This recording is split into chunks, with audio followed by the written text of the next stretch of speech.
আসসালামু আলাইকুম। বিসমিল্লাহির রহমানির রহিম। যিনি আপনার আমার এ দুনিয়ার মালিক, আল্লাহর রহমত এতটাই মহান ও বিশাল যে তা আকাশ ও জমিনকে ছাপিয়ে গিয়েছে। মানুষ যখন গুনাহ করে তখন সে ভাবে আল্লাহর হয়তো তাকে ক্ষমা করবেন না, কিন্তু আল্লাহ নিজেই কোরআনে বলেছেন, আমার রহমত সবকিছুকে আচ্ছাদিত করে রেখেছেন।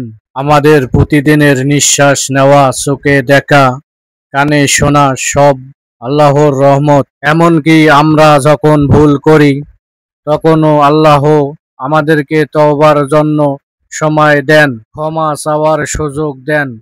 এটাই তার সবচেয়ে বড় রহমত। রাসূল সাল্লাল্লাহু আলাইহি ওয়াসাল্লাম বলেন, আল্লাহর রহমতের 100 ভাগের মধ্যে মাত্র 1 ভাগ দুনিয়াতে পাঠাইছেন, যার মাধ্যমে মা তার সন্তানকে ভালোবাসে, পশু পাখি একে অপরের প্রতি মায়া দেখায়, আর বাকি 99 ভাগ রহমত আল্লাহ আখিরাতের জন্য সংরক্ষণ করে রেখেছেন। তাহলে কল্পনা করুন আল্লাহর রহমত কতটা অসীম। তাই কখনো হতাশ হবেন না, যতই গুনাহ হোক না কেন।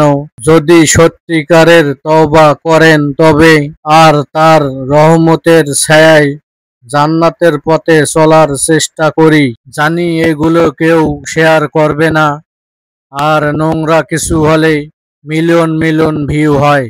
চ্যানেলটা সাবস্ক্রাইব